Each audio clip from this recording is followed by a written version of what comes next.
Occasionally something happens and you just sort of sit back and marvel at the madness of it all. There's a story today in the Financial Times. Jim Pickard has picked up on the case of the curious cousin. Do you remember? That's rather good. That's very Agatha Christie. The case of the curious cousin. Do you remember Boris Johnson's cousin, distant cousin, who popped up and offered to guarantee an £800,000 loan after being introduced to him by the bloke who he then put forward to become chairman of the BBC? Turns out the cousin got lined up potentially for some sort of plum job as well.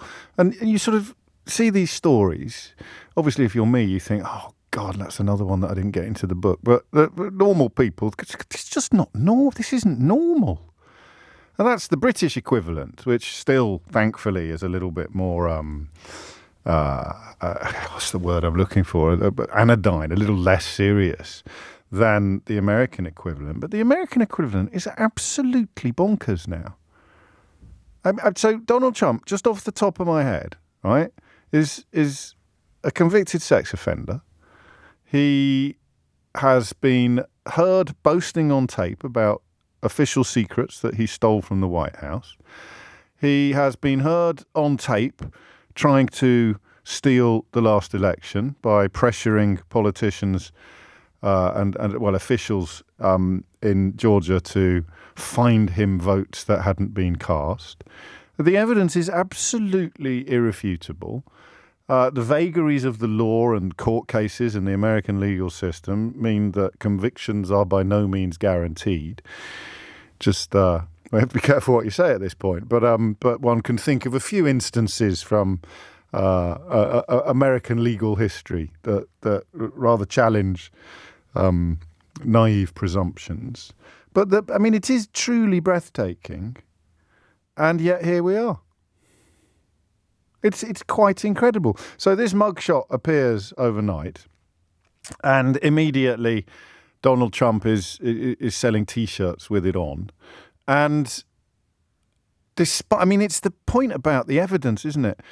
And listen, if you're sitting there thinking, oh, Hunter Biden's laptop or something like that, then, in many ways, you're listening to the right radio show, but for the wrong reasons. Because the idea of any equivalence or balance or, yeah, but in this kind of scenario is absolutely crackers.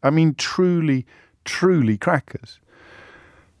And yet here we are again, with him way ahead in the polls. I think beating Biden in some opinion polls. And conscious of the fact that his best chance of avoiding jail is probably becoming president so that he can pardon himself, although that applies only to federal crimes. And I think the crimes in Georgia that he's accused of would not be subject to a presidential pardon. There was once a fella, I think in the 30s, who campaigned to be president of the United States from a jail cell. And how far back do you have to go for an absolute cold shower of normality? It's only Barack Obama. That's it. You just go back to that. Now, he wasn't the Messiah, but neither was he a very naughty boy. That was it, you know. It was normal. What was that, 2015? 2016? Just whether you like progressive politics or not, whether you're a bit racist or not, it was still just normal. And now here we are, looking at a president who's been indicted 4 times. Oh, we haven't even mentioned paying off a pornographic actress, an offence for which his own lawyer has already gone to jail. It is absolutely bonkers. And some mornings I sit here and think, how do we get back into this subject? Thankfully, since his coup attempt failed, and even, yesterday giving an interview so Tucker Carlson, this bloke who used to be on Fox News, when the Dominion case went to court, I don't know if you know this, they got hold of all the emails that were being exchanged within Rupert Murdoch's empire at the time of the coup attempt and shortly after, in the run-up to it. And Tucker Carlson is writing at length about how much he hates Donald Trump and how disgusting he is and how relieved he is that he's finally going to be gone. And yet so corrupt is this ecosystem that they're now of use to each other again. So, straight to the front of the queue. But, truly, truly bizarre. You almost can't talk about it because you begin to think that you're the one that's gone mad. Well, I can't be saying accurate. I can't be describing reality, can I? This can't actually be happening. And then, as I just said a moment ago, you see it's everywhere. And it's like something at a Doctor Who now in this studio, because we've got all the live news channels on, and for some reason they've all just put up the mugshot. Just, I mean, it just sort of flashed up in front. Oh, thank goodness for that. The BBC's doing something about Ofgem. That was quite spooky. That was like a sort of Doctor Who moment where sort of the walls start closing in, and it's this big orange face closing in like the rubbish dump in the first Star Wars film. The walls are save me. And I suddenly thought back. I think it was January 2016, wasn't it? It was January 2016. And it was described at the time as a joke, but for some reason it resonated beyond the usual bilge that he was burbling about, didn't it? You'd seen the nastiness by then. You'd seen the absolute depravity, the complete absence of anything that remotely resembled morality or a compass. But you probably hadn't fully appreciated the contagion. You hadn't appreciated the contagion and his understanding of the worst of the worst. It's such a bleak worldview to think that you can do disgusting things and still be cheered to the rafters. It's such a, I think if I had to determine or describe what is most disgusting about Trump and, of course, to a lesser extent, Johnson, it's their knowledge that they can do disgusting things and retain the affection of lots of people.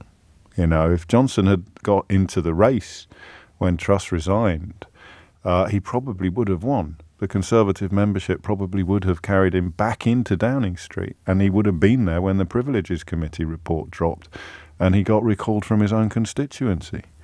Incredible, really, but thankfully a sort of watered-down version of what's happening in America, but precisely the same problem of personality cults, corruption on an epic scale, all stemming from one depraved individual. A system cannot cope with somebody so utterly devoid of morality, so utterly devoid of ethics. Not just devoid, because that speaks of a vacuum or an emptiness. What's the opposite? Well, I suppose depravity is the word that I keep using because it seems to me to be the antonym of morality. And it's their knowledge that they could do it. That's the thing that I find most amazing and most dispiriting, because it changes the way that decent people or half-decent people or ordinary people, it changes the way that we look at the world.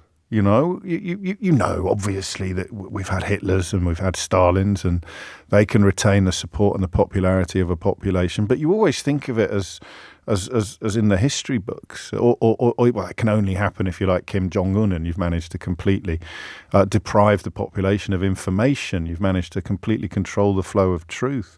But then you look at it in your own country.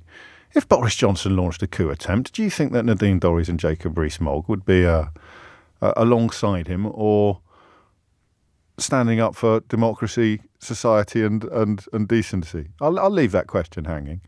But you sort of realise how fragile stability is. It's so fragile that one depraved human can come along with contempt for what binds society together, with absolute contempt for what pass for values, and he can threaten the stability of an entire society. But what I don't get is how he knew back in January of 2016. How did he know that he really could do whatever the hell he wanted without losing a single vote? How did he know that? The people that had already decided that they backed him then, and we're talking January 2016, how did Donald Trump know that he could pick their pockets, assault their mum, and steal their votes? How did he know he could do all of those things and not lose their support? So just have a little listen to this. My people are so smart. And you know what else they say about my people? The polls. They say, I have the most loyal people. Did you ever see that? where I could stand in the middle of Fifth Avenue and shoot somebody and I wouldn't lose any voters, okay? It's like incredible. I mean, we've talked about Doctor Who already, but that is the Hollywood, that's the narrative arc, isn't it? That's the point in the film where the music changes, I think. Or the voiceover goes, he was right. Because it's so implausible. What did you think at the time when you first heard that? I'll play it again in a minute. I'll play it again in a second. Because that is insane. How did he know that in January 2016? How did he know that? You know, his commercial career was, impressive in some ways, although all sorts of question marks hang over legality, taxation and tactics. He presented an image on The Apprentice, but I can't imagine Alan Sugar being able to do all of the things that Donald Trump has done without losing the support of a single voter. And it's that base there, isn't it? How did he know? Maybe he didn't. Maybe it was a throwaway line that has come true. But my God, talk about a self-fulfilling prophecy. It's absolutely breathtaking. I wonder whether a script editor would actually send it back and say, nah, you can't say it. No, you can't say that. Don't be daft. I can't say you can't shoot someone on Fifth Avenue and not lose a single. But he could. What would they claim? That it was a hoax? That it was, Alex Jones, his big supporter, Nigel Farage's mate. He claimed that the Sandy Hook school massacre was a hoax, didn't he? And people believed him to the tune of millions and millions and millions of pounds that he made in profit from these people, the same people that supported Donald Trump. What is it that they understand about their victims, their marks, their voters, their supporters, whatever you want to call them, that is so utterly elusive to the rest of us? Well, I hope it's not completely elusive because we're about to do a phone-in on it, but it's incredible, right?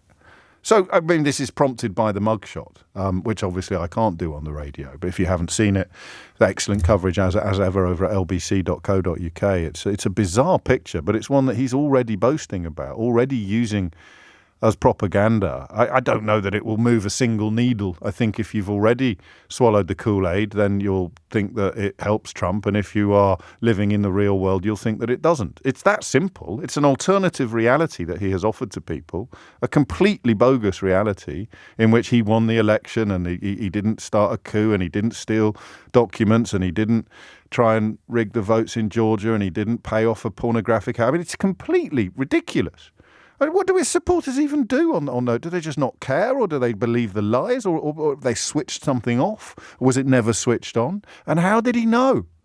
How did he know that he could do absolutely anything without losing the support of people that you might have lived next door to, or people that you might have gone to school with, or people that you might have sat next to at work? People who are not aliens. How did he know?